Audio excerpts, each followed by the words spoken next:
of episodes run through StreamYard. Mark Neville the first. Rely on it. How are you doing? I'm doing good. What's that noise in the background? I think it's my YouTube playing. I had to add some more moderators on there so they could keep Johnny Gill in check. Oh, hey man, he sent me a PM a while ago, and I didn't hardly have time to answer him. Yeah, but I did answer him once, but I didn't see the reply. he's on there. He's waiting on you. Okay, well, I'll go ahead and hang up, I guess, and talk to Johnny. Well, tonight we got a great guest on. He's on here to tell us what all y'all found on the outing down in Florida. Ain't that right? Yeah, and I'm just Bradley is one of these guys, Larry, that it's like when we met Slade Monk for the first time. Yeah. And you meet him and you just have that feeling deep inside you that I've known this guy all my life. And he's such a great guy. And I'm just tickled that he's agreed to come on here tonight because me too. And maybe during the next outing, maybe you'll get invited, but I don't know. I doubt it. I'll put in a good word for you. I hear you. Well, let's bring this scoundrel on here and see what he's got. You ready?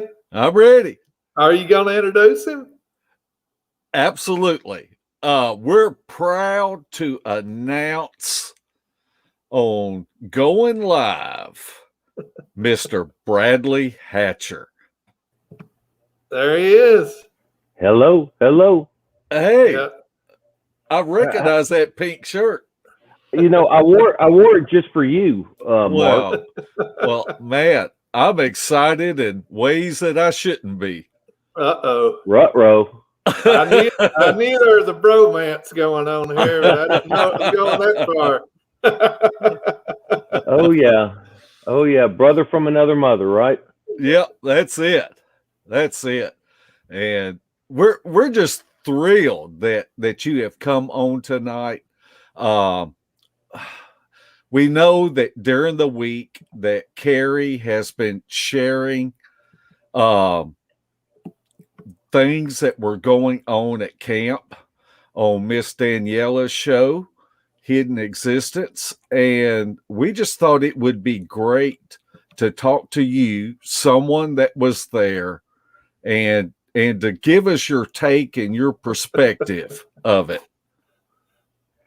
Oh my. I just saw the backhoe rodeo emblem, so I think we're starting off in the right way, right? Yeah. You picked up more nicknames than anybody I've ever ran across in this Bigfoot community. We're all curious about the backhoe rodeo. You know, that was fun in a way, I guess. You know, we were. So I gather you want me to share that story. Well, sure. Yeah, go ahead. Okay.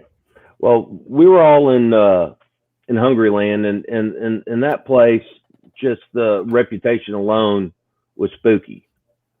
And so I rode with Zasky and Mel out there, and he's like, make sure you get a ride home. So, or with somebody else. And so I asked the cryptids, the Crips, if I can ride with them. And they said, sure, come on. So it's full moon, spooky, all that sort of stuff. And I said, where should I sit? And they said, oh, we're full. And right when that happened, Kerry was leaving in his truck, and he was full up. So, I just jumped in the back, thinking that, he had to have heard me, because I threw my gear in there, jumped in the back, sat on the slip tank, thinking, he had to have heard me. Oh Lord, there it is. I forgot you were going to do something about that. Yeah, that was it. That was the railroad tracks. And so I was sitting on the back, and no, there it goes again. Sitting on the back, thinking he had to have known I was there. I'm watching this. That's pretty good, actually. So we start going, and I hear the turbo starting to whine. Oh Lord. So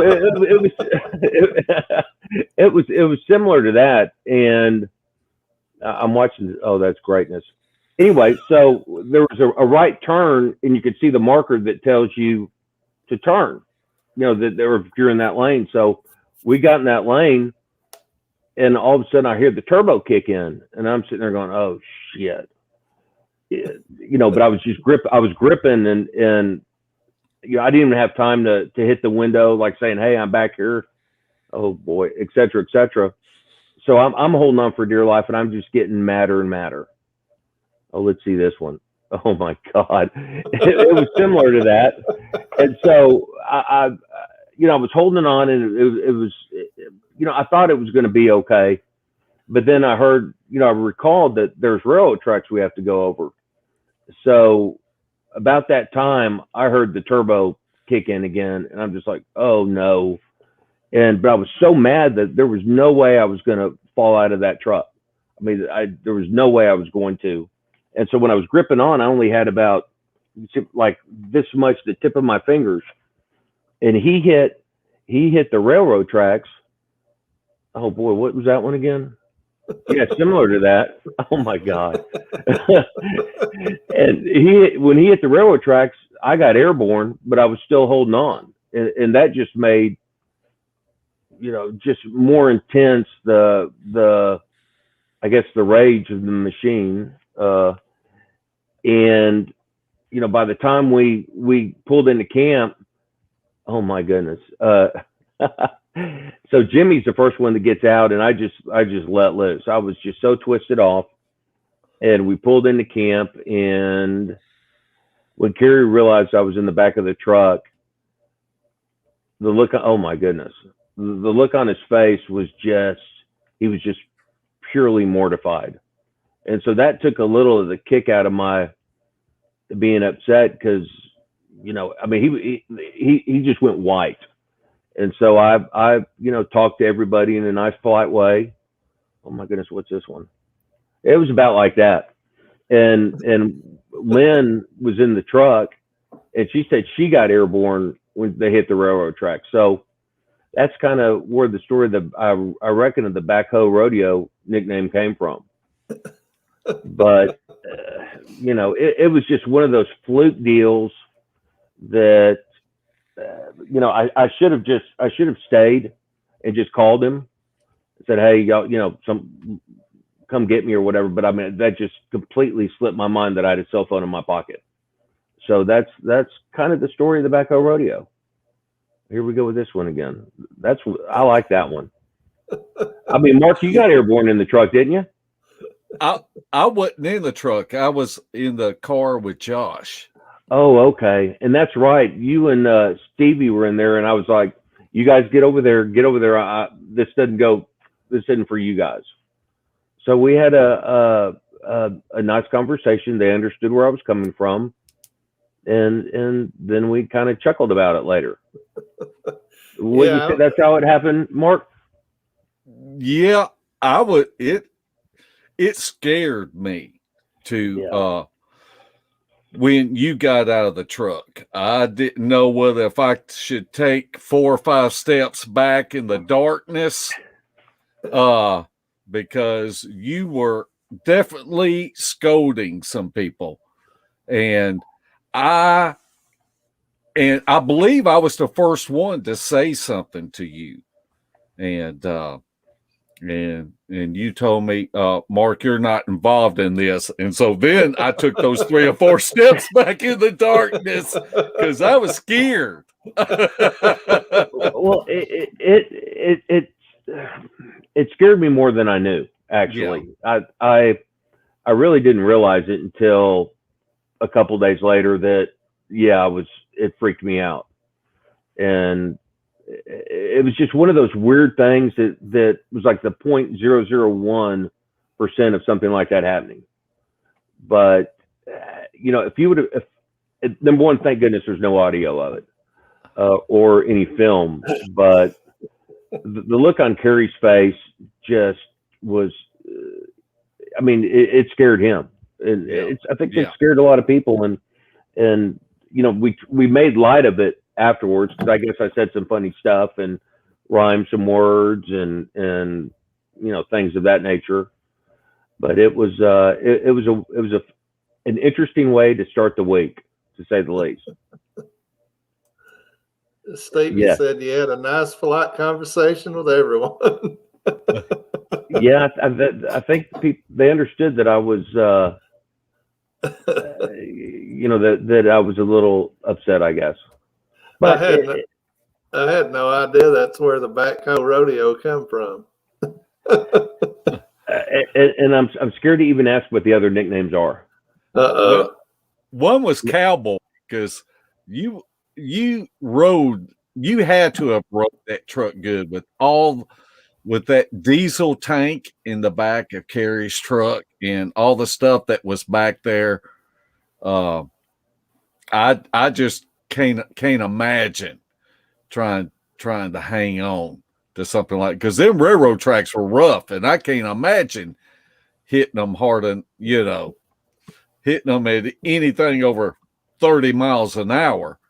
And it's no telling how fast Kerry was going. Well, when I heard the turbos kick in, I was just like, oh no, I don't want to, end up on pavement with the alligators or whatnot, or face down like somebody had mentioned. But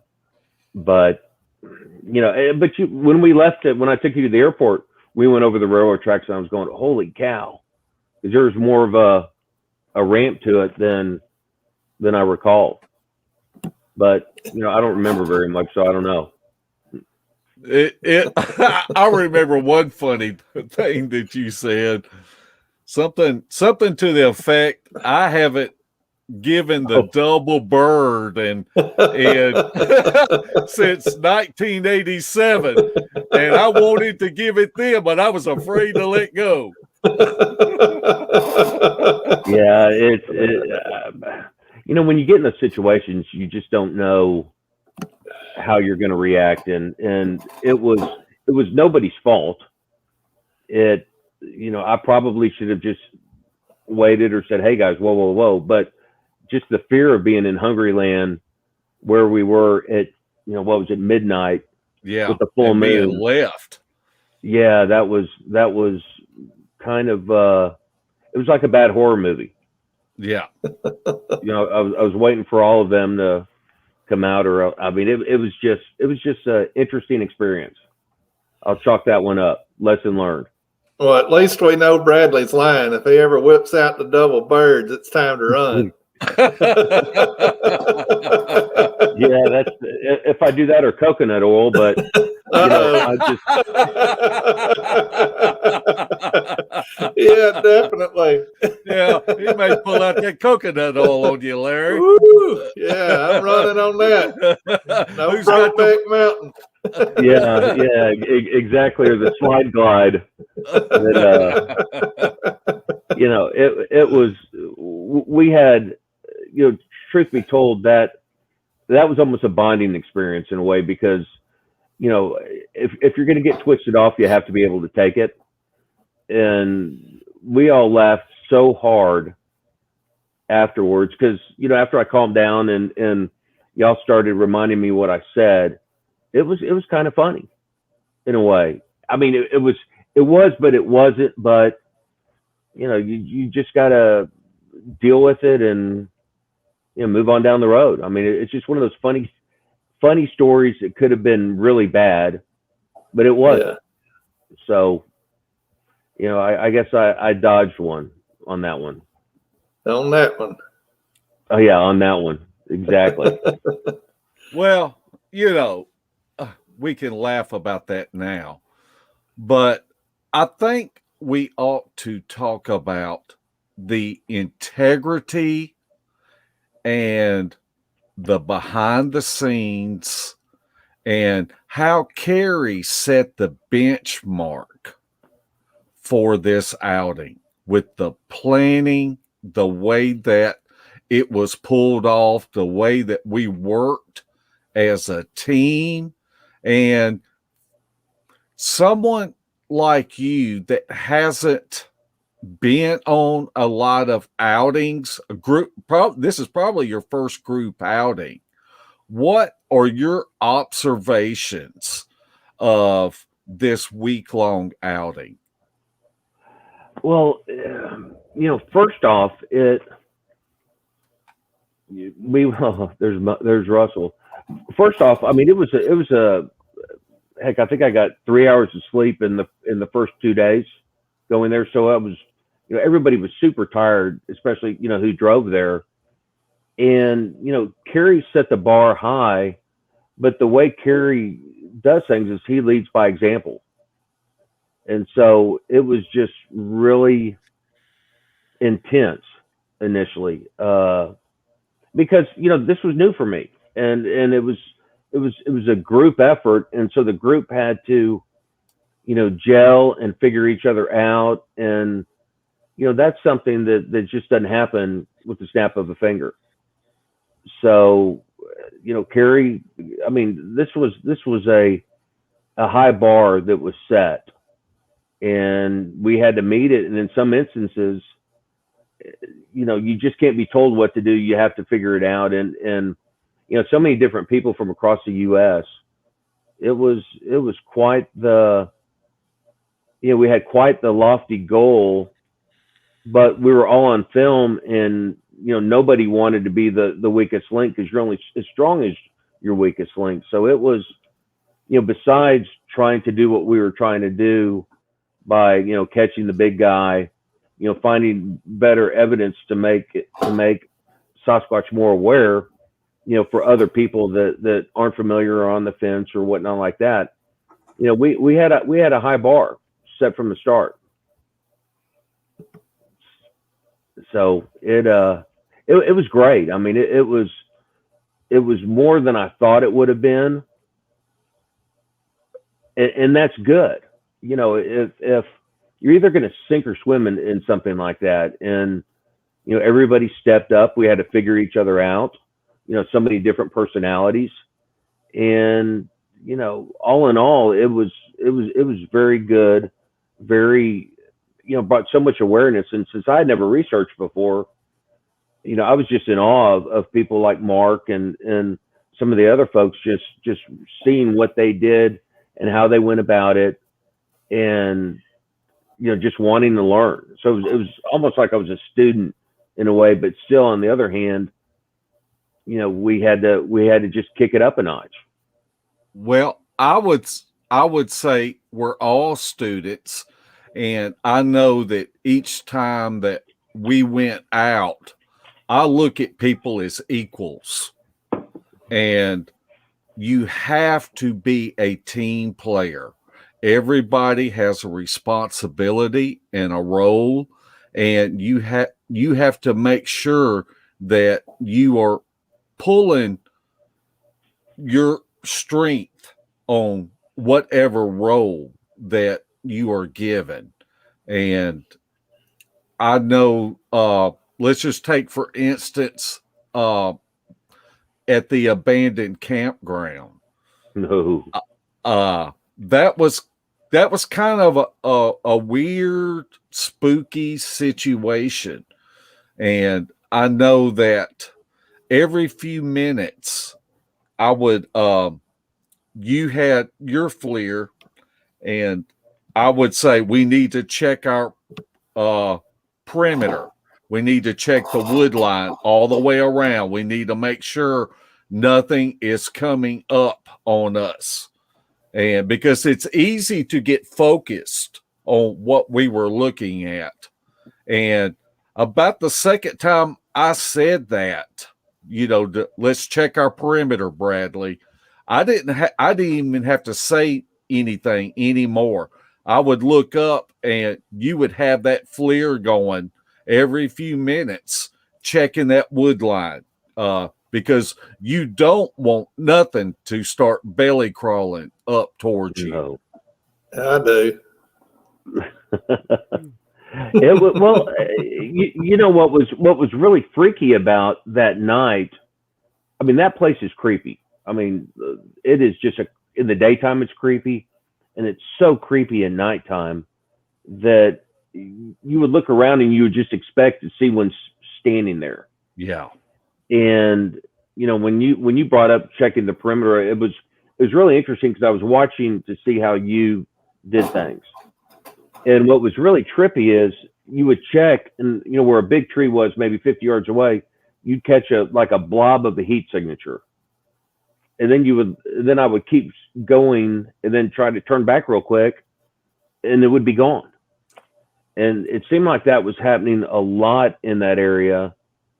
And, you know, that in itself was creepy, right? I mean, you were picking it up too. And, you know, it was a perfect horror movie scenario, you know, with that creepy house or not the house, but it almost looked like a party, like almost a cabana party area, like where you could cook inside. And it was really dilapidated. You knew Jason from one of the horror movies was in there, you know, peeking out of the fireplace or something like that. And, you know, it was so creepy, but with the way the group was, it wasn't scary, if that makes any sense, because we were all together. You know, it was really fascinating because it was just an innate source that came out where, you know, we all knew what to do. I mean, you kind of set the example. Other people had, you know, like Barry had researched before and whatnot. And so, you know, I was just following y'all's lead, you know, in this creepy area. You know, I think it's very important that, like, we started having this activity start ramping up around us. And I liked how we drew closer together and communicated with each other, because that's very important. You don't, there's been many times out in the field that I have been worried about someone breaking and running. And Right. I never got that intuition from anybody that was with us that somebody would get scared enough to turn around and then just bolt on us, because that is absolutely the worst thing that can happen. But when things started ramping up, we drew closer together. We talked. We had a little lantern on a table that was about 100 yards away from us. And Stevie noticed that something passed in front of that lantern, and it went dark for a second. And we all stood there and we talked about it. And as a group, instead of going into the wood line that we wanted to go into, we thought that it was safer to go back to that table to where that lantern was at. And and we talked about it, and everybody felt that was the right thing to do, and that's what we did. Yeah, I mean, I never got it didn't even cross my mind about if something happened that we would run. You know, it was kind of like we covered up like a covey of quail. When it started getting uncomfortable, we just all, you know, got a little closer. And, you know, obviously we were checking our perimeter and just checking everything. When it got that feeling of I don't want to say goosebumps, but you just got it was just uneasy in a way. Because, I mean, it was, especially when the moon came up and the shadows started dropping, you just expected to look up and you would see something right there. And, you know, you wanted to catch it, but then at the same time, you're like, you know, don't pop up on me 20 yards away or something like that. You know, you know, what do you do then? It's, there were a lot of, in my mind, what do you do thens that were going on while we were doing something like that. It was just new, but it was cool. Just being with you guys, it was the right group, and it felt so comfortable from the sense that we knew that everybody had everyone's back in that situation. That's what struck me about this outing was the different personalities, different egos, different levels of understanding these creatures at all, which there's not a whole lot of understanding, but y'all seem to get along very well and work together well. I'm sure the other team did too. I've not heard anything bad from the other team, but I know from y'all's live, from my channel and from Moog's channel, y'all were close knit. Y'all were talking the whole time, communicating. One was doing this, one was doing that, and everybody was doing something constantly. And right, that's hard on the first outing together with new people to get that going like y'all did. And that's pretty impressive. Well, it was, in my mind, I looked at it like the first time you go quail hunting with somebody you know, or first time you go dove hunting with somebody you don't know. You're always kind of worried because you don't know what that person is going to do. Right. You know, if you're on the outside and that person's covering like 10-2, and one, you know, shoots in front of them and they don't stop, that's in my mind what I was thinking it to be like. But we all really meshed well together with, you know, everybody. You know, I told people that, you know, this was Kerry's baby. You know, he had thought about this, you know, he had the disappointment when COVID hit, but in reality, that was a blessing because it just gave him a longer time period to work on this. So we were all riding for the brand of trying to make this the best that we could. And there was a lot of learning on the fly, but in a good way. So Yeah. it's, you know, when the next one comes along, it's going to be so tighter. And, you know, we learned from the mistakes and we figured out some new ways to do things. And, you know, thank you, Bailey. It's, yeah, I hope you, anyway, I was going to say something smarty pants, but oh God, you got me in the gutter. But, you know, and, oh yeah, I shouldn't even, but and one thing that was neat, I think a lot of the nervousness or just whatever, I mean, you know, laughter is a great way to release, I don't want to say the word angst, but, you know, when you get kind of nervous about something or it's getting squirrely, you know, I mean, we laughed a lot. We joked a lot. And that was something that thoroughly surprised me, you know, how well and just how everything happened, because I couldn't have predicted anything that happened the way it did. I was a newbie, so it was nice to be taken under the wing of somebody like Mark and Barry and Christopher Noel and just, you know, the Crips, and it was fun because everybody has their own way of looking at something, Right. and that was cool because everybody was riding for the brand, and I think that was very important. Yeah, I agree. I know I was on the partial outing last year, and compared to that first outing and what y'all underwent, the organization was 100 times better. The food was 100 times better, right, Mark? the food was fantastic. I got to do a shout out to Miss Simone because she worked tirelessly to keep us fed. And even Carrie got up every morning and cooked breakfast along with Miss Simone. And then we would eat sandwiches during the day. Usually what I like doing is an area that I want to go and recon it during the day so that I can see it and feel it and smell it and all my senses And then we go back at night because you know as well as I do, Larry, seeing a place in the daytime, it's totally different at night.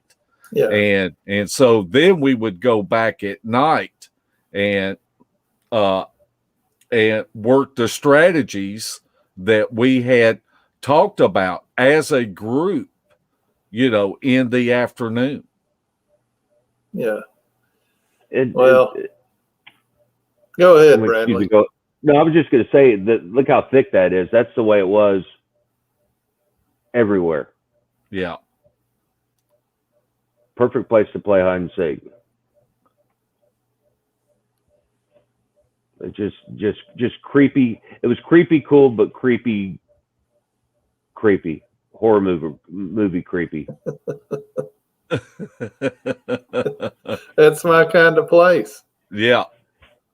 Oh, and then the humidity was lovely. I mean, I lost 15 pounds during that week. Ooh. And I needed to, get rid of the COVID stuff, but we were hydrating so much so that it was one of those places where you just were constantly sweating. Yeah. And we drank Pedialyte, and that was just outstanding. I mean, that I can't believe that how it just got you more energy. Excuse me. It was crazy. Just you're constantly sweating. Well, tell us real quickly about your daily routine. What time did y'all generally start, and what time did y'all generally stop? I don't know that that's really been talked about. It seemed like that everything started in the morning, anywhere from 7 to 9 o'clock, just depending on what time people went to bed or whatnot. But when you talk about Miss Simone, she brought out a little French press coffee. I don't want to call it a coffee maker, but in essence it is. And that coffee that she made was so thick and it was so good that as tired as we were in the morning, we would just go and pour a cup of that and sit down. And you talk about waking up. It was so great. And Kerry would cook bacon, and I made the mistake of pulling a piece off right when he put it in the plate, and you don't do that when Kerry's cooking. I almost got stabbed. So I was like, okay, point made. But boy, it was good. It was, we ate so well. And, but back to your question, I think, people, I don't think anybody went to bed, before 2, 3, 4 in the morning? Yeah. I know that there were many mornings that me and Barry would stay up and sit on the picnic table and talk about the next day's strategies. Where we were at, we would get out the FLIRs and be scanning the wood lines. There was one morning we stayed up to 5 o'clock just glassing the wood lines. Mm. Yeah, and there's around camp with the FLIR, you got to be careful with that. Since other campers were around. Oh, what do you mean there? You just don't know what that FLIR is going to pick up sometimes when you're looking at the other side and there's a tent in between you and the other side. That's kind of yeah. I learned not to do that. It's like those X-ray glasses from the comic book. Pretty much. Yeah. Somebody caught Bradley belly crawling from tent to tent with that FLIR. Yeah, I tell you what, there was so much stuff going around our camp that I mean, the whole area of that first weekend, they had a equestrian event called a poker run. So there were so many 4-horse trailers and 2-horse trailers, and every people riding English or Western, and it was so full of people. And that second night, I think it was the second night, I was watching. We were sitting around talking about the next day or whatnot, and Chad's dog Boris immediately, the ears pinned back, and he locked in on something, and I mean right around camp, and so it was just you just never knew what was going to happen from that sense. Yeah, I remember that. I guess it was the first night Zasky came by, and he was talking to everybody, and I was standing there, and I looked at Boris, and I saw him alert to something towards that wood line, and I thought, I've seen this before. So I grabbed the thermal and just kind of slipped off, and it was time to start glassing that wood line, because I pay attention to animals that are around whenever we're in Bigfoot territory, because they notice things a whole lot sooner than we do. Exactly. Yeah, and I guess Boris has the reputation of alerting the Crips whenever, I mean, they take him on their outings, and supposedly he's got the knack for, I don't want to say smelling him out, but he's just a great stranger danger alert dog. Yeah. So if the other team were the Crips, were y'all the Bloods? We actually said that at one point. Yeah, there were the Crips and the Bloods, but it was easier to say than the Lost Cryptids. So just easier with the Crips. Everybody kind of had nicknames going on, and that was kind of the laughter and I call it the jocularity part of the trip eased a lot of the tensions of what we were going to do. What people saw the night before, and so laughter is the best medicine for anything, and we had a lot of that, which was surprising. The whole thing was surprising, Larry. I figured what it might be like, but it so far exceeded my expectations, and it was awesome. Instead of me interviewing people, to be there with people whose shows I watch, or like you guys. It was just it was such a wonderful trip, and I'm so fortunate that I was able to get to go on it. Who made you laugh the most? I'd have to say Barry. He ain't funny. Oh Lord! What a segue! Oh my God! I'm glad I say Boris. Bradley. Oh my! How is everybody? How are you doing, Good. buddy? I'm good. As you see, we got Barry Browning on here with us, and Barry was such an asset to have on this outing with his experiences, and I remember when Barry first got into, let's just say research. I hate that word, but to see the growth and the maturity that Barry has done over the past 4 or 5 years, I guess I'd say I'm just proud of Barry, because he has taken the bull by the horns, and he's somebody that I want beside me out in the field. He's definitely got a keen eye to stuff that you might walk right by, and he'll bring your attention to it and explain it pretty well why he thinks it's something. Well, it was when we were driving down and Barry met us up with us in Pensacola. It was really interesting because he was so quiet. He was so quiet, and then that first night when I went cowboying on everybody, and then all of a sudden it was like somebody flipped a switch, and everything that came out of his mouth was so funny and so apropos to the situation.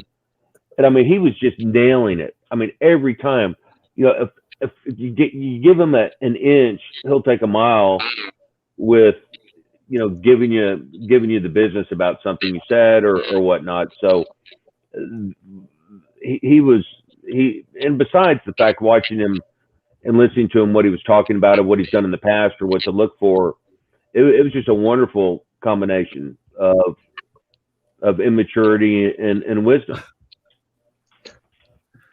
Man, Larry- I've never heard nothing said like that about Barry before. Barry hadn't either.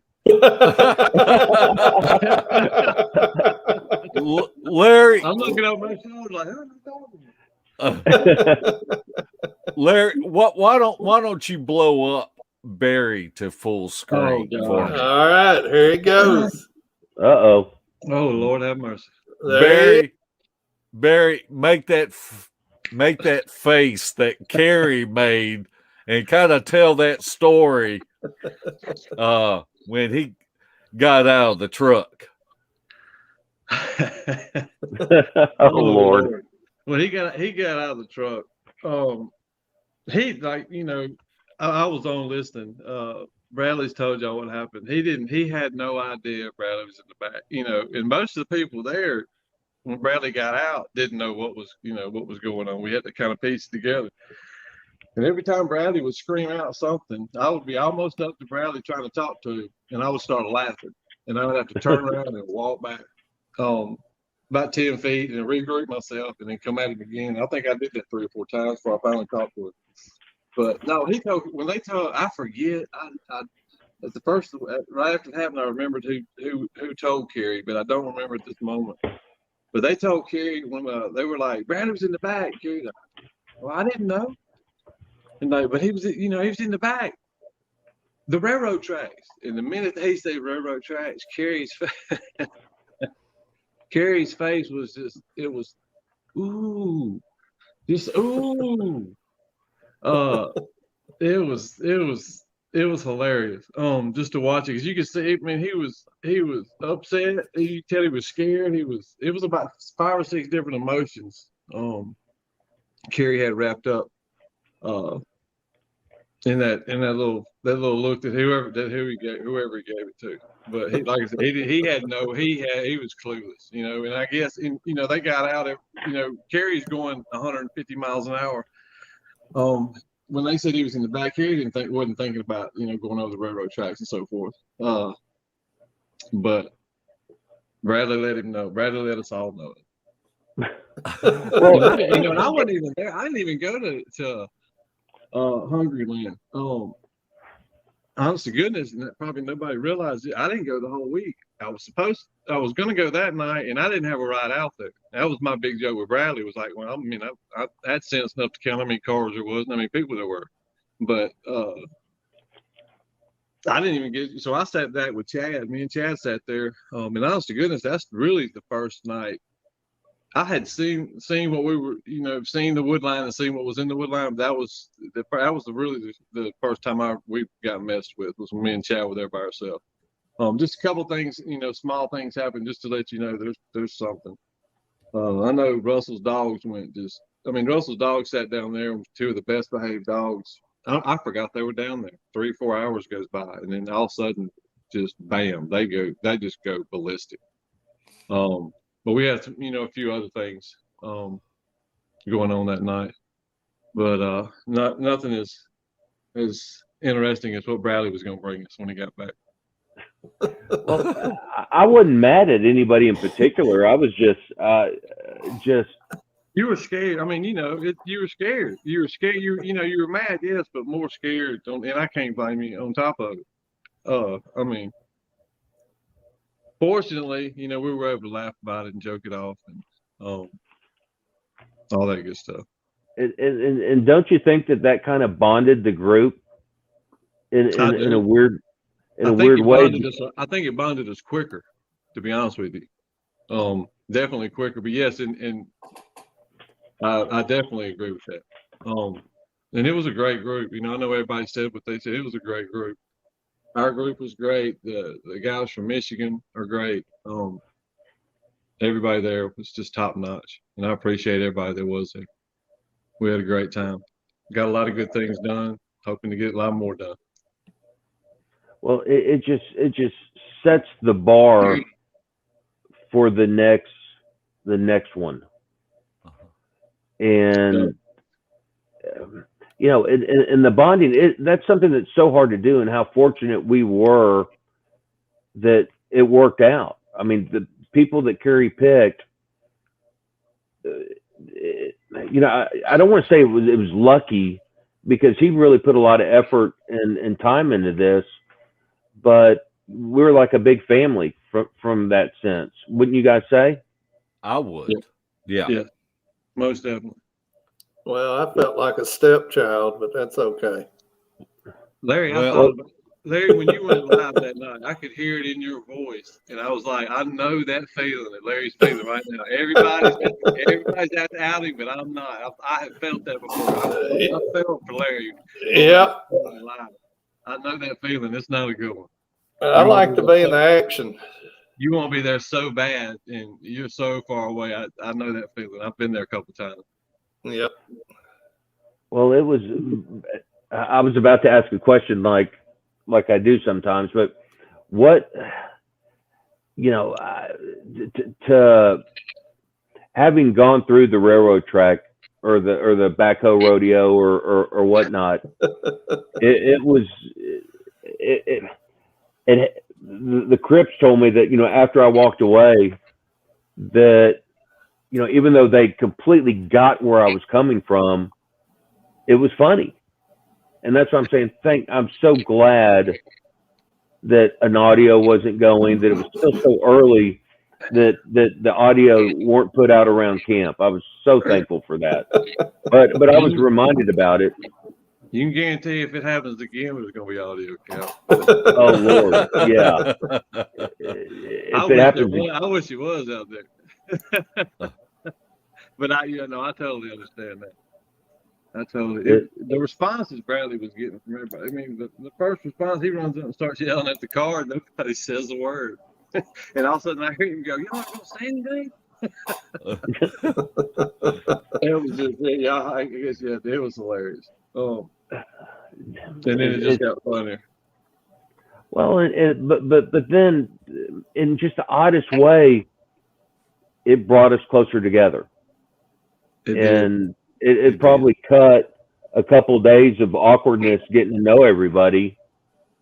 That, you know, once that happened, it was like the ice was cut very seriously, in a way I never would have thunk. You know, up to that point, everybody's kind of nervous, you know, what to do, what not to do, and everybody sees Bradley, what he did, and it's like, well, I'm not going to top that, so I ain't going to be myself. I ain't going to be myself now. And what did Kerry say to me, Barry? Which time? When I broke the stick. Oh. Kerry told him he didn't have to. I mean, immediately told him, you don't have to act like an 8-year-old. And Bradley looked straight at him, did bat an eye, and said, "Well, I'll act like a 9-year-old." And I was looking at everybody going, "What?" Yeah, but you know that doesn't. That was a fun first day, but we had so much that happened, you know, after that was that, you know, when people would come in from being super late, the first thing in the morning was, "What'd you see? What'd you see? What'd you see?" Mm-hmm. And Zasky's enthusiasm was so contagious. I mean, we were only getting like 4 or 5 hours of sleep, and you couldn't take a nap in the middle of the day because it was freaking hot. And I wish I got 4 or 5 hours. Oh, well, yeah. I mean, I was getting 2, 3, and 4 every night. that sounds about right. Yeah. So, Barry, what was your most memorable take from the week? You already know.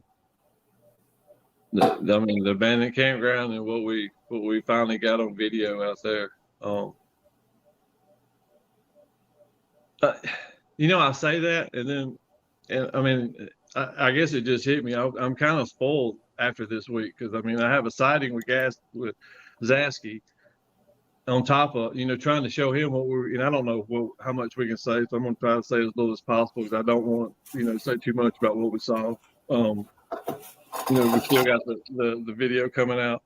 I don't want to step on Kerry's toes. But I have a sighting with Gasky, which was awesome, but we're sitting there actually looking at something else in the meantime. And of course, everybody, and I hate it, everybody will be able to understand when the video comes out, but they tie together. But I would have to say what we were there investigating when we actually had the sighting. I'll let Bradley probably knows more about what we can say and what we can't say. So I'll let him say if he wants to what it was. But it was honestly my first time dealing with him in the forest.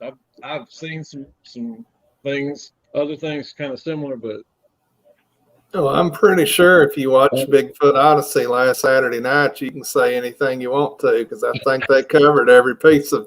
They probably did, and honest to goodness, I probably did watch it, but I didn't want to say, I didn't want to say. But, I mean, it's lights, orbs, whatever you want to call them. Yeah. And God bless Russell. He's out there trying, and I respect the heck out of him for doing it. He's trying to debunk them lights. And if he does, he does. I mean, he didn't get it done, did he? I don't know. He's been out there since, and I haven't talked to him. Well, he needs to talk to Debbie. Debbie has it all figured out. Right. I just don't understand how he could. There's just nothing there. and also that one thing that I remember after I talked to Russell that he didn't. The last night we were there, that thing backed up and just plopped down like it was just sitting there. Like, y'all are too close. I'm gonna sit right here. And I just don't see how something artificial or however you want to put it that may have been causing the lights would have done the things that would have done. I can't say it that it can't be debunked. He may debunk, and if he does, more power to him. Because that's what we want to do anyway. We don't want anything out there that may be something else. But they blew my mind. I mean, once I got on the light, I mean, that's all I did the rest of the night. I mean, it was like it was 3 or 4 nights in a row just carrying people out there to prove it to them. Because I would tell them about it, and they wouldn't believe it. They honestly, and I knew they weren't, and I could understand why they weren't believing it. It just sounded too good to be true. And we would carry people out there, and there it is. And we'd sit out there 2, 3, 4 hours, and they would do the same things that they had done all week. Let me ask you this, Bradley. Did you look at the video that I sent you? Have you had a chance to look at it? I have not, because it came back as my email address was put in as a .com instead of a .net. Yeah. But I resent it. I haven't seen it yet. And so Bradley called me today, and of course, Larry, I told Shelley today that I talked to Bradley on the phone a couple hours, and Shelley told me I'm going to make Bradley's going to make Larry jealous. but hey, I'll tell you, like I told my son about my ex-wife and her new man, I'll buy you a steak dinner, Bradley. Hey, I'm expensive. It's going to be a good steak dinner. He says that if it happens, he's going to cry. He's going to cry. I tell you, you saw his lip was poked out the other night on that live when he wasn't with Mark out there. I mean, it was killing him. Larry No, probably- no, Larry I probably- wanted to be off in the woods finding out what them lights were is what I wanted. with Mark. You want to be out there with Mark? I'm playing with it. You guys said something about with the lights and trying to debunk something to figure out what it was, and that's something that I don't think really gets said very much, because that's important, because if when it comes out, depending on what's there and what's not, that's what people are immediately going to try to do. Is say, no, it could be this, yada yada yada. But that's what we have to do, unfortunately or fortunately, with this subject. And that was one thing that I thought was really cool about this group, is that even if we didn't think about it the first night, we were always trying to figure out what could it be, was it really? I mean, it was just so funky and so unexpected. It just made you go, huh? I mean, it was just so crazy. It was so unexpected. But that's kind of what a lot of this trip was about, and thank goodness that one thing that was so cool about the group was once we went through the growing pains of being that size of a group, things really started clicking. And that just speaks a lot to the people that were there. And as Mark said, God, could you imagine how it would have been if Larry would have been with us? It would have been even more chaotic. And I didn't understand what he meant by that, Larry. So what was meant by that? Yeah, I don't know. It was just it just came out in the heat of the moment. It probably would have been, because I'd have been in the woods. Well, Did you see what Carrie said, that Jimmy Barr is going back to test I a few tell you, things? I was really impressed with Jimmy. Mhm. Jimmy is very grounded, and he was very motivated, and didn't want no downtime. And but I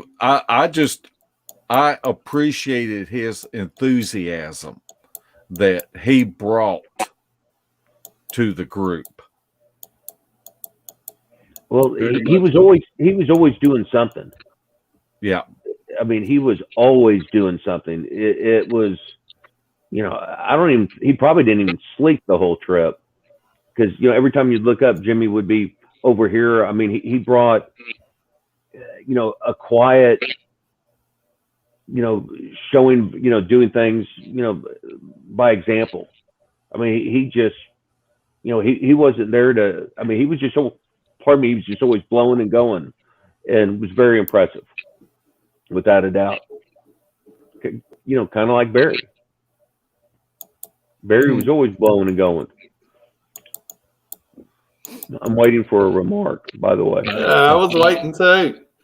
But no, it was, a lot of people stepped up, and that's all you can ask.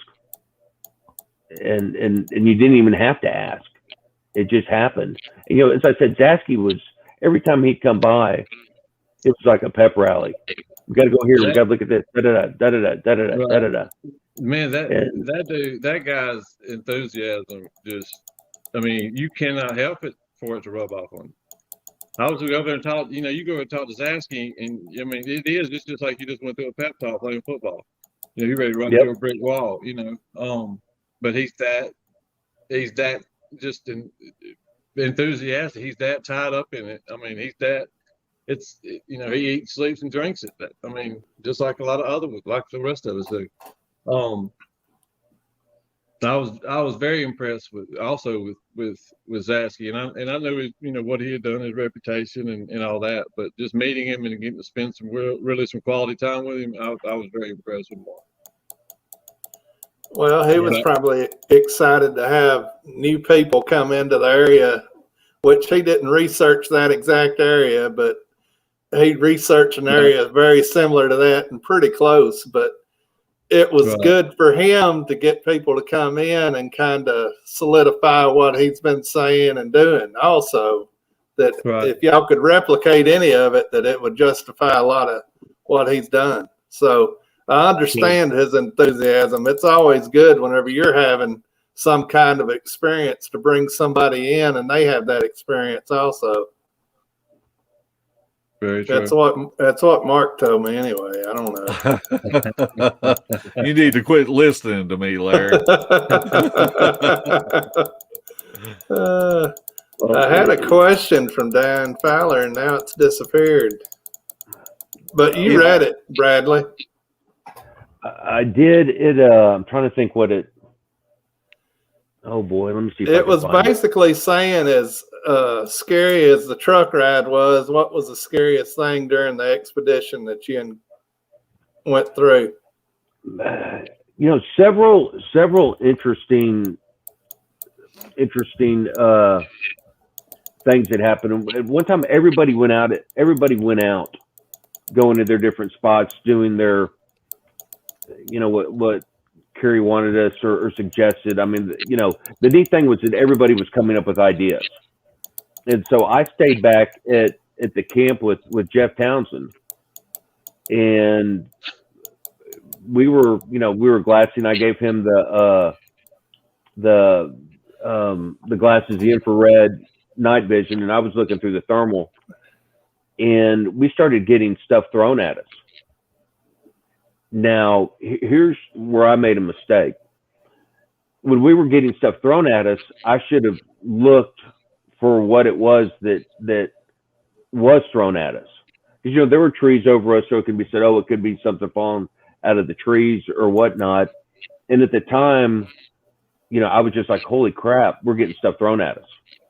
And even Jeff heard stuff coming in, and Jeff's hearing is suspect at best. And, I should have looked for the rocks or whatnot, but that was, after seeing and hearing so many people talking about stuff getting chunked at them, it was, I was really fascinated by it, going, okay, we're where is he? Where's this stuff coming from? And then one time Jeff even heard something come in. So that was kind of freaky, but I think to answer Diane's question, was the last night, in the spot where we saw all sorts of, different things going on, with lights and the heat signatures on the base of trees. That was scary, but we were so tired that I don't think, being scared was something we really weren't thinking about, because we knew something was there and we were trying to catch it. And, so that was scary, but then in itself, we were so tired and we were such a group at that time, the old thing, there's no I in team, yada, yada, yada. But that was really true that night. Didn't you fellas think? I mean, it was scary, but then we weren't scared, which was so odd to me. What do you guys think? That's a real good way of putting it. And I know that Larry and I, when we're out by ourselves or with a small group, it's really funny that when activity starts ramping up, whether if it's screams or trees being pushed down or things being thrown, we just look at each other and just start grinning. And that's what we're there for, is for that adrenaline rush of having experiencing activity with these creatures. Definitely. There's nothing Yeah. like it. Bradley, well, go ahead. No, I'm Finish just, your thought. No, I was just thinking that I've seen you guys, out on your videos, watching y'all do stuff and whatnot, and that was one of those deals that took 2 or 3 days to think about, especially that that super long drive back home. You just kind of go, what could I have done differently? But I didn't know any better to do anything differently. I really was feeding off of Barry and Mark and the other people, Stevie and Russell, just observing and I didn't want to be nobody went off on their own. When we did push up 100 yards to the edge of the woods, we did it as a group and not just one person going off on their own saying, oh, by the way, I'm over here. We talked about things, we communicated, and we acted as a group, and we thought as a group. And that was just a beautiful thing about this whole experience is that, once we meshed and, went through the growing pains, it was pretty cool. All right, everybody, if you have any questions for Bradley, Barry, or Mark, because I don't know anything about it, put them all in caps and we'll ask. But Bradley, while we're waiting on some questions, you were talking about Jeff Townsend a little while ago. I heard you did a great imitation of Jeff Townsend. Yeah. Jeff is, I understand why everybody loves him. I mean, he is such a beautiful human being.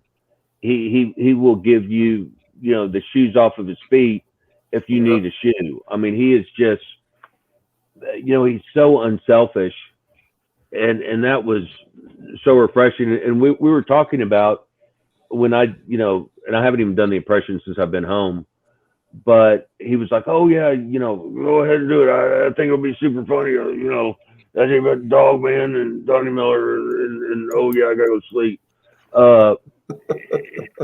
He was just so much fun. I totally get why everybody loves him.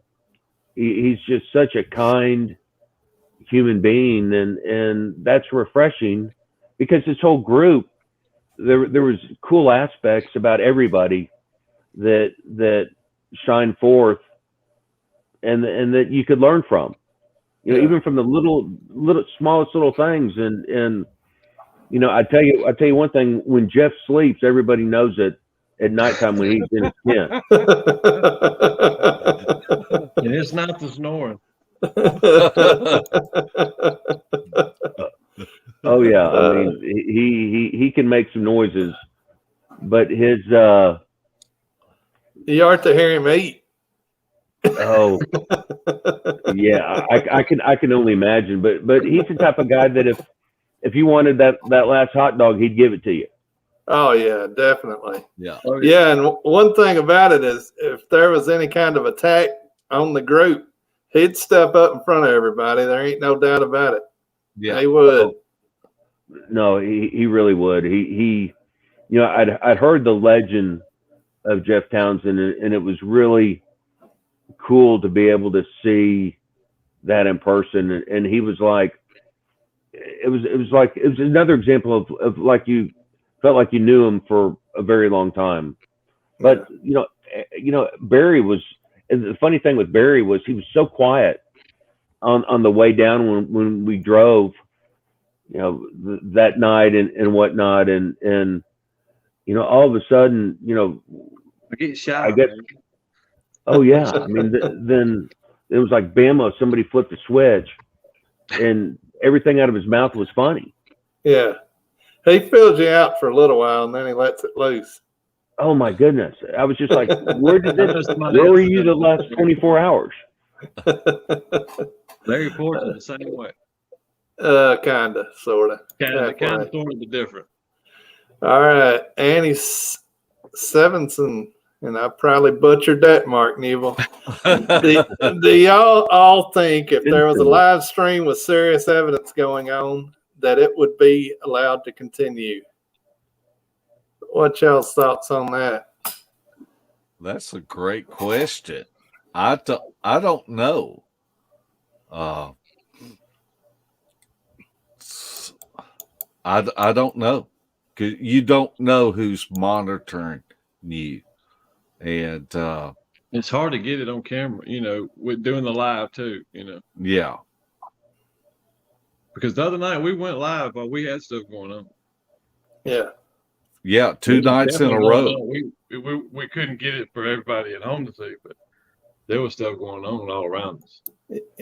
I think Moog caught it better than Mark Nebel. Mark was trying to get a fresh dip or something. I don't know what he was doing. Ramil asked Brad, did you ever consider intercepting those strange lights with your drones to see flight characteristics we can analyze? That's a good question. That is a good question. And when that was, we didn't have the drones with us when that was going on, but that would have been really interesting to see because several times when we pushed in, it almost seemed like they backed up, but then at the same time, it just was so illogical that you almost didn't know when it was going on. We didn't have, myself personally, I didn't even think about that. It was just, let's see if we can catch it on film. And we were all trying to, putting the thermals on it and just, the night visions with the, IR on it. And I mean, what did you think, Barry and Mark, when that was going on? Well, I think Barry brought up a good point that night and it made me realize that like we would just sit back and we were observing the wood lines, and then all of a sudden the lights would appear. And so we would grab our instrumentation devices such as the thermals, and we would step out, we would throw them up, and then it was like the lights would disappear. Remember that, Barry? Oh, yeah. And then, we would be scanning the wood lines, and then we would set the thermals down, and then the lights would come back. And it was, and we couldn't pick it up on the thermals. We couldn't pick it up on the camcorders. And then Barry says, I'm grabbing my night vision and see if I can see something. And that's when it was captured. Well, yeah, I knew I could see it, but it had run from the night vision the night before. And for some reason, the next night, it seemed like it ran from everything but the night. It didn't run from the night vision binoculars. I don't know why, but I mean, because I did not expect to get it like we got it, as much as we got.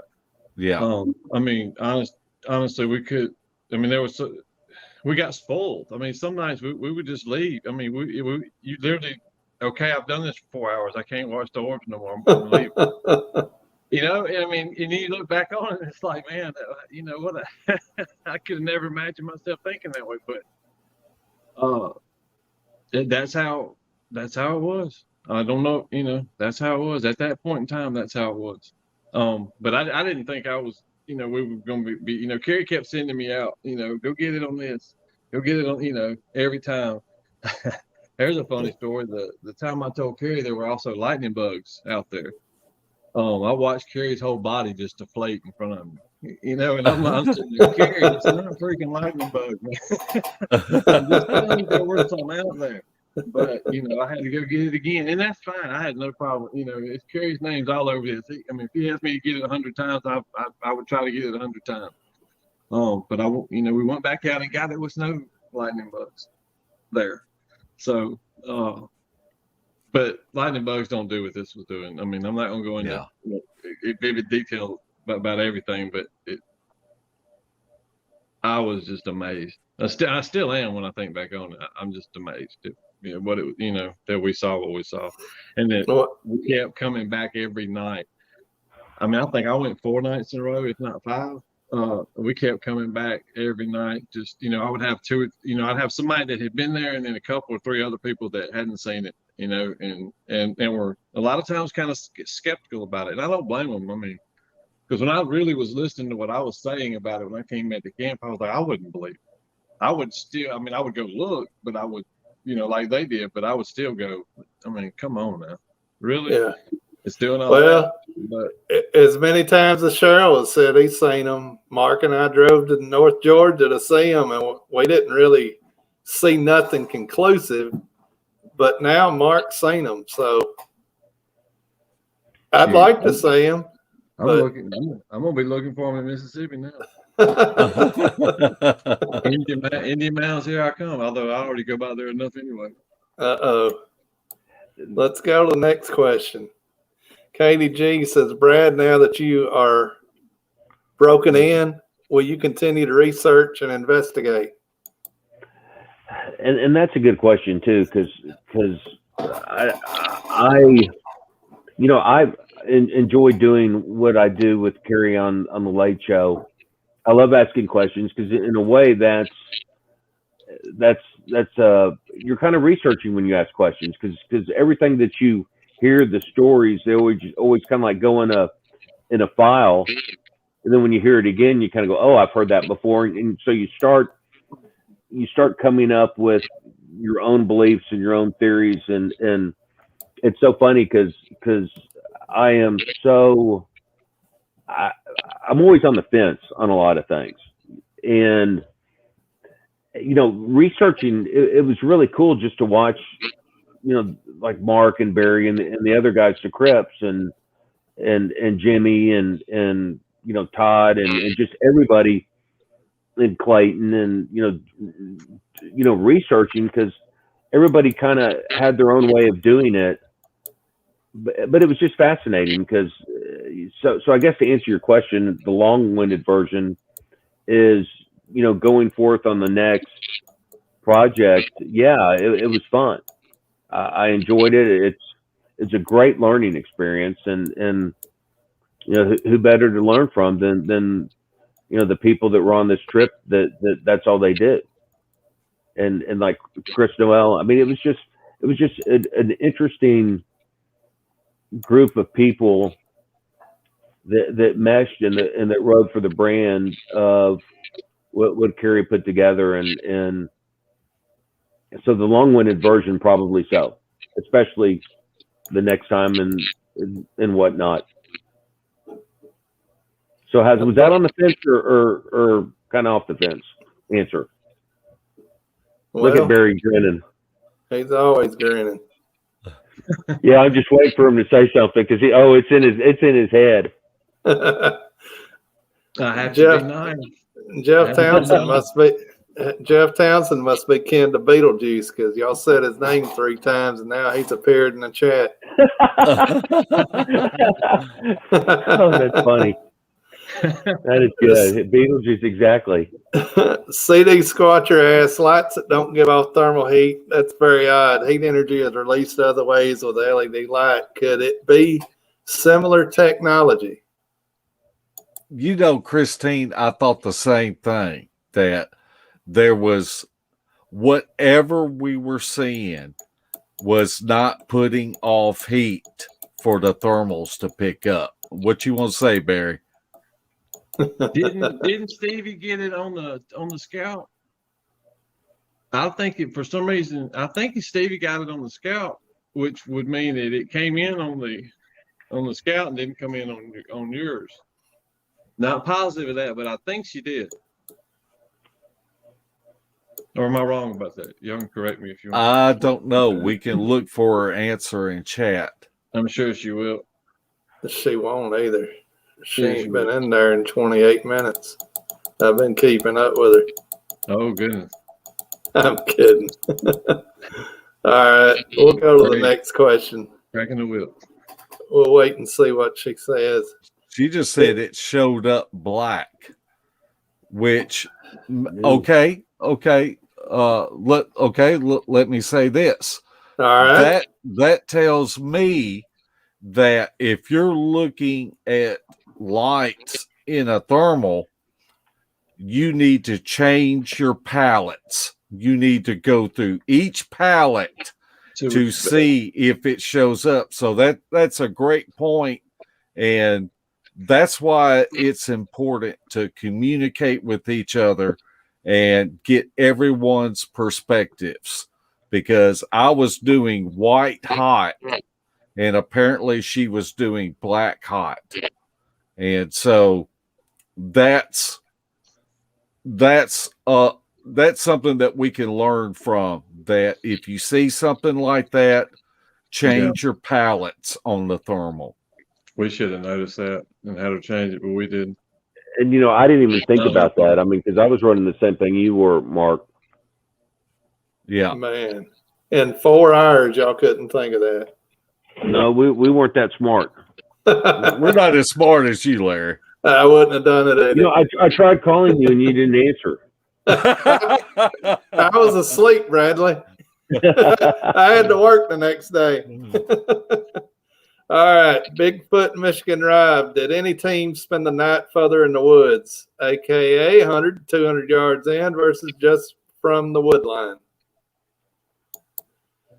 The answer to that is only Mark Kinchell. Right. And he got there a night before everybody else. Jimmy, Solo camp. I think Jimmy spent a night out there in the woods too. Yeah. Well, what happened to him? From what I remember, Jimmy didn't have much happen, I don't believe. I don't think Mark had that much happen, but yeah. And everybody needs to Kinch had his mother was injured, and then he had to go back, and she unfortunately passed away. So I didn't hear that. Yeah, so yeah. we need to keep he and his family in our prayers, because thank goodness he got back in time to just to be with his mom, and it was just heartbreaking. It was just heartbreaking for him. So oh no, he's a good guy. Yeah, yep. Mark's a great guy. I've talked to him since that happened. Well, messaged, and he said to keep his father in your prayers also, because he wasn't taking it well or doing well with it either. All right. Central Florida Bigfoot asks, are you going back or not? LOL. Oh, yeah. Oh, yeah. I'm yeah. Yeah. If I had the money, I'd go back this weekend. I think flying would be a lot better than driving in 19 hours, but definitely, yes. Yes. Florida, and I'm sure Central Florida knows this, but that's one thing I would say. I was thinking earlier. So one thing, if I wanted somebody to know something, Florida is different than these other places. It's too easy, isn't it? Zero tree structures all week. I didn't see any. Yeah. I can drive through the woods up here and show them to you all day long. None. They weren't very vocal. I think the other guy, I think the guys from Michigan got some responses, but they were not very vocal. So it took 2 or 3 days kind of figuring those things out too, and letting them sink in, and not being stubborn about it, thinking you're still going to find, because I'll admit, I kept just telling myself I'm going to find one sooner or later. And I found what could have been, but they were just, you didn't know for sure. So I was like, I'm not even counting those, but I saw 0 tree structures. Florida was a lot different than anywhere. I've researched in Georgia. Every state that connects to Florida, and they were nothing like Florida was. I had talked to somebody about that. Somebody had said something about structures, and I said they don't have to have structures here, because it was so thick down there. And I'm going to probably be talking to CD Squatcher because she is from that area, and probably Stacy Brown because they work that areas down there.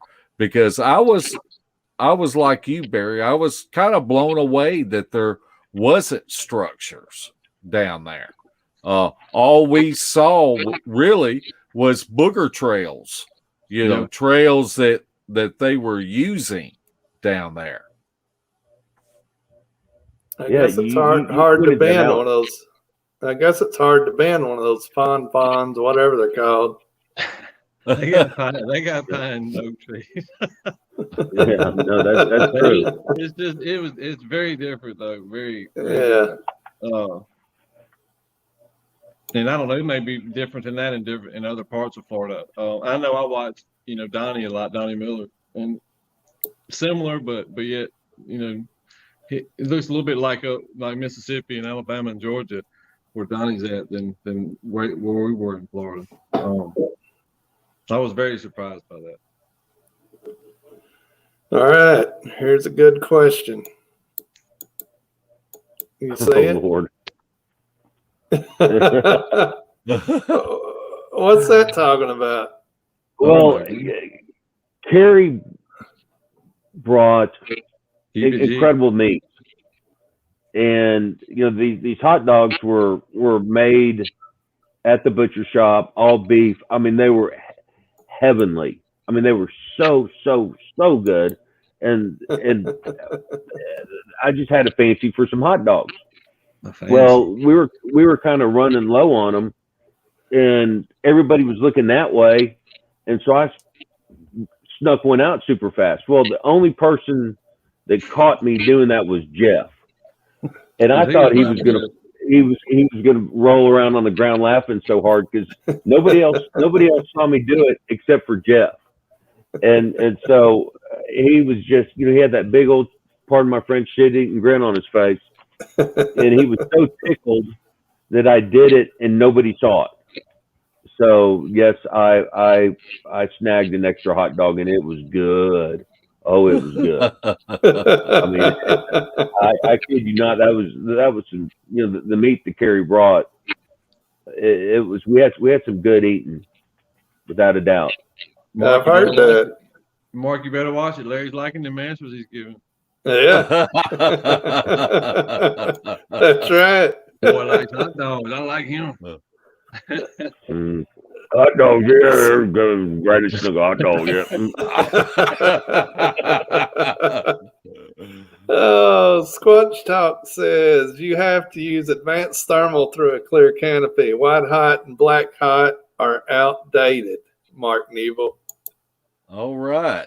Well, I learned something next time I go to Florida. You'll forget it. I know you. Well, come on up there so Mark can read. Mark, can you read that? Do you think you learned a lot from each other? Absolutely, Shaz. That's one thing that Larry and I practice. It doesn't matter what your experience level is, that we are looking to learn from you. Everyone has something that they bring to the table. It could be hunting skills. It could be camping skills. It could be bushcraft skills. It could be tracking skills. Cooking skills. Or what? Cooking skills. Cooking skills. Hello, Slade. Real quick, I got to take Bailey out. Hold on one second. Y'all keep going. Is that dog's name? Bailey? Yeah, he's barking at me, and he just cut one, so I got to get him out real quick. Uh-oh. one second. I can still hear y'all through the Bluetooth. So Gary, don't say anything. I can still hear you. Oh, you said it all, man. I ain't got to say nothing.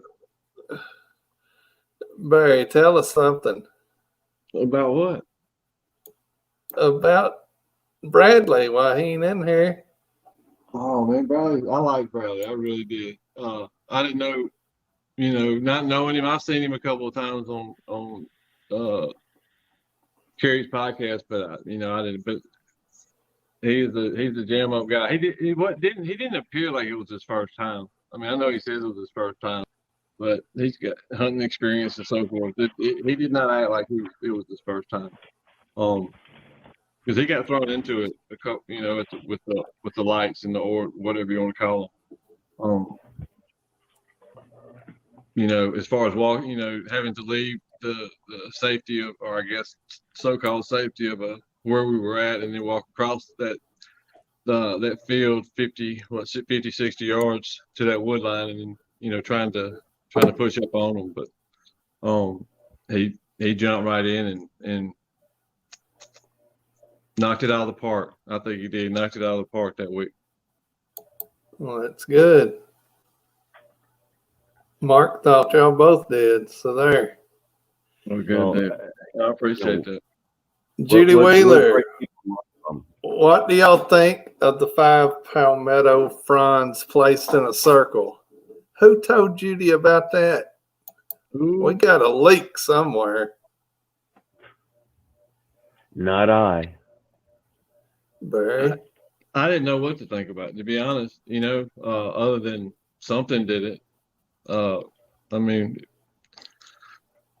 but why it would, I don't know. But that's the same field that we have, you know, the same field we have been seeing them on since. I mean, honestly, the first time we cooked, they were over there watching. I would have been too. Second time we cooked, they were over there watching. Third time we cooked, I think, where there was a lot of smell was when Kerry cooked steak, and Zasky was taking pictures of them by them. So, yeah. No, but I didn't really know what to think about those. It was very interesting, because they came right up to where, honestly, we were taking pictures, and right next to where we were, all the meals were prepared and so forth. I mean, I'm sure they were probably somehow or another after something to eat. But what they were using them for and why they did that, I really couldn't tell you. Bailey's Avishla. Can you spell that? It's Vizsla. They're a Hungarian bird dog. They're akin to a Weimaraner, if you know what a Weimaraner looks like. You know, gray, a little bit bigger. We actually rescue the older dogs, and we were fortunate enough he was 4 months old when we rescued him. And so, those are the only sometimes Hungarian birds. Yeah, only a Hungarian bird. So he's bored in the States. You know, with COVID, he can't fly yet, and he hadn't got his vaccine. So, you know, what are you gonna do? We found the leak. It was Kerry on Bigfoot Odyssey. I think they went over every piece of evidence y'all gathered. They have. I thought I had seen everything since then, but I know when Kerry was on live with Daniela during the week, you know, a lot of times we were actually out, you know, doing things or getting prepared to go do things. So yeah. a lot of those interviews I haven't seen, but I thought I'd seen everything since everybody got back. I think it was Saturday night, wasn't it, Bradley, Zaski, and Kerry? I haven't seen the end of that one. Yeah, it probably was. You need to go watch it. There's stuff the other team found you didn't even know about. You know, and some of that is true because, you know, there was so much. I think what 2 terabytes of film that was taken home, and so everybody was so busy that in a lot of ways you didn't know what other people had seen or what other people had found. And by the way, big props to Daniela for doing that, the live every night in the middle of the night for her. And, you know, she just knocked it out of the park. And, you know, big thanks to her for doing that. I mean, she's strong. She's very strong. Definitely.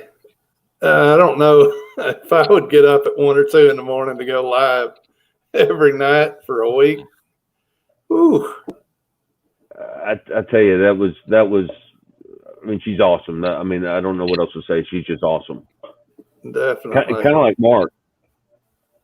Uh-oh. You have to cook Here you Barry. go. Here you go, Mark. You'd have to cook Here- Barry something to eat, get him up at Here- 2 in the morning. That's true. Here's your friend, Johnny Gill. Did Mark eat a lot and snore much?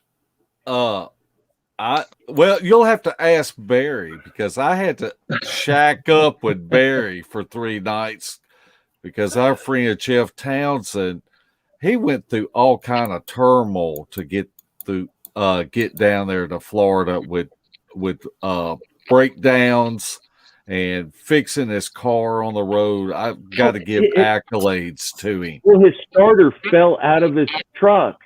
That's it felt because he That's put 'cause it he in. Well, the rope only lasts so long, right? Poor But I mean, Jeff. it's amazing. It hit the ground, and yet he got it to work again by tying it back in there with rope. Yeah, Who does that? Jeff Townsend. Jeff Town. Yeah, no, without a doubt, with a smile on his face. Yep. All right, Shaz VD has a great question here. Is there anything you did this time out that you would change for the next time? Yes. Yeah. Oh, we need to Okay. answer that more than a yes. Yeah. Don't jump in the back of a pickup truck, and don't let Jeff catch me stealing a hot dog. What about you guys? I think anytime that you go out, that you need to look at everything that happened and not be down on yourself, but look at it as a learning tool. And what can I do to improve that I might have more success the next time that I go out in the field? Amen. That is you're spot on. All right. This next question's for Bradley. Who leaked the videos while you guys were in Florida? That would have been, who was that? That's what I didn't It even wasn't know. Mark Copeland. I don't know. It had to be, I don't think put it this anything way, was it had leaked. to be somebody with a body cam, and I never had one the whole week, so I'm clean on that.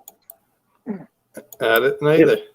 What was that situation? Because we obviously weren't aware of anything that was happening outside of the world.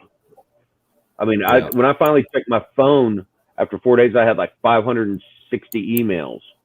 So I knew nothing besides, sleeping and going out and trying to find the next Patty film. All right. Mark. Uh-oh. What do y'all think about Daniela going on the next one? Come on.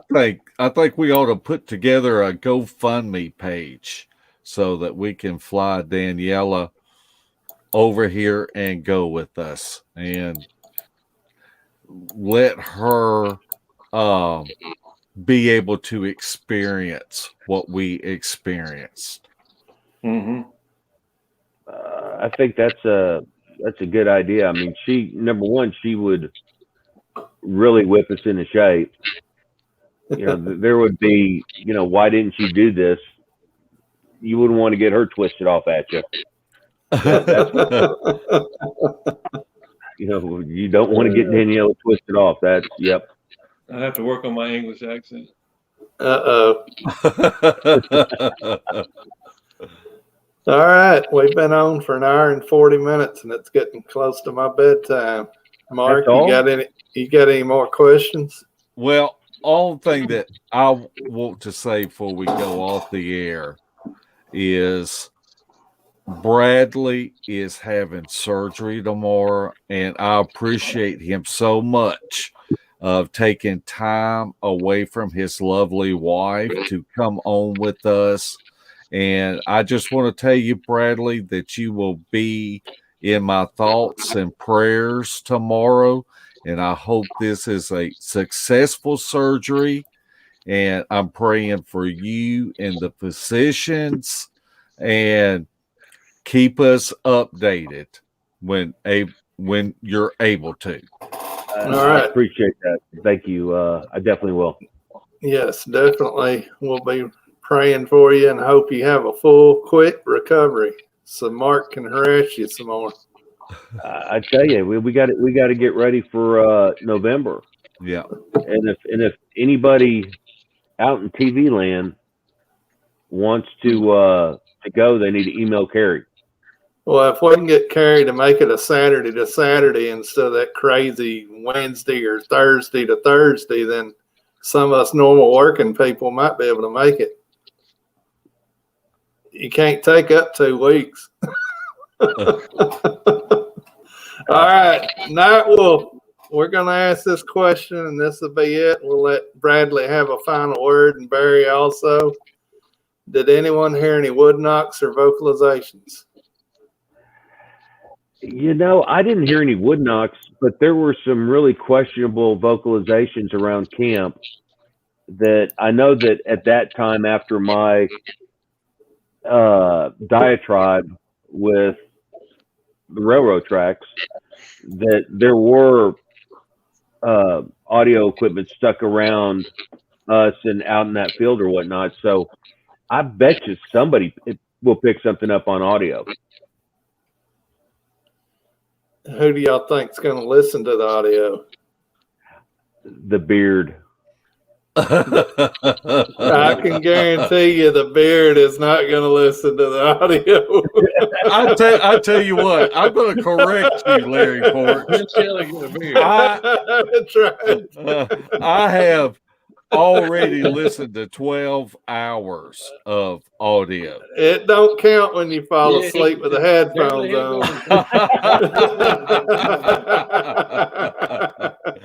Oh my. All right. Barry, you got any final words? Man, I don't. Well, I guess I do. I don't, then I'm going to start talking. That was pretty smart. I'm glad I met Bradley. Glad I met, everybody that was there.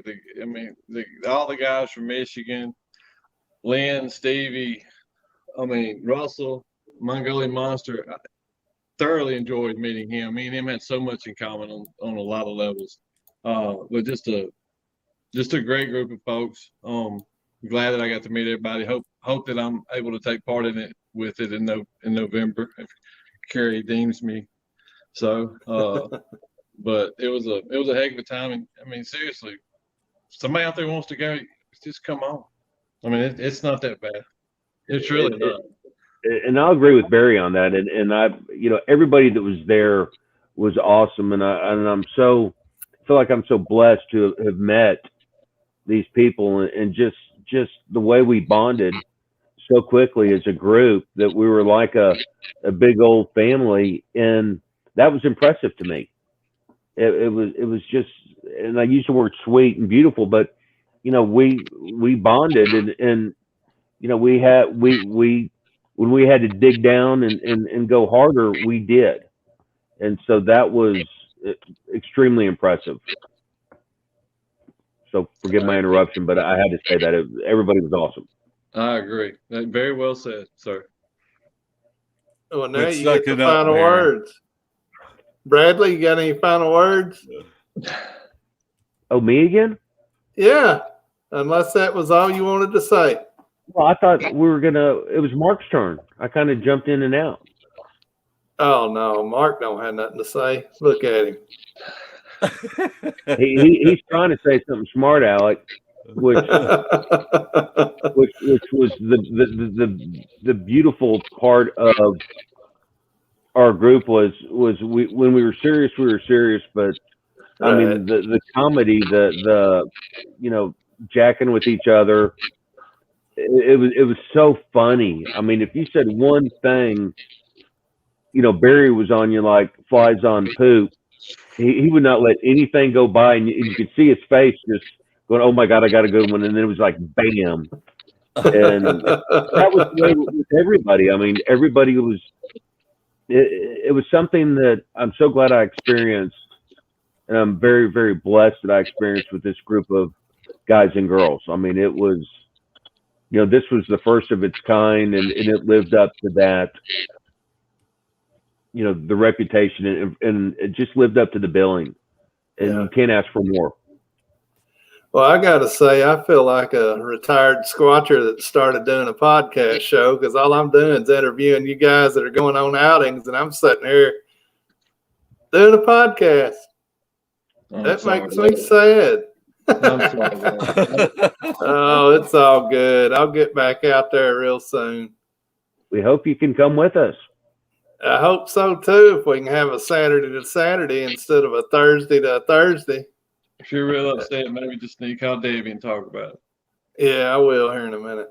You cry on her shoulder. All right, guys. I guess we're going to end this now.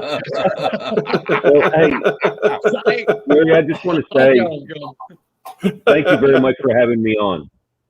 Hey, you're welcome. I enjoyed getting to talk to you. Good to see you. Good luck in surgery, brother. I hope we get to share a campfire. Mark and I we were talking about that we need to go do that. I hope we all right. do. Sounds good. And Longview's not that far from here too. I understand that you know how to get to Longview. Oh yeah, I do. Well, when you get on around, give me a holler. All right, sure. I'll do it. We'll go somewhere over in there. What is it? Sabine National Forest or something? I don't know. East Texas is fun. Yeah, Sam Houston, all kinds of places. All right, Mark, do you want to tell them anything or blow them a kiss or whatever? Quit doing all that hating, Larry. You're so jealous you can't stand it. I love it. No, I just want to reiterate that we had a great time and great fellowship, and I think we accomplished a lot. And I've already captured some stuff on the audio recorder that I had out. Carrie had a parabolic out in a different part, and so we're looking forward to listening to that. And I'm very blessed to have met all of these people that I have not met before, and to come together and work as a team.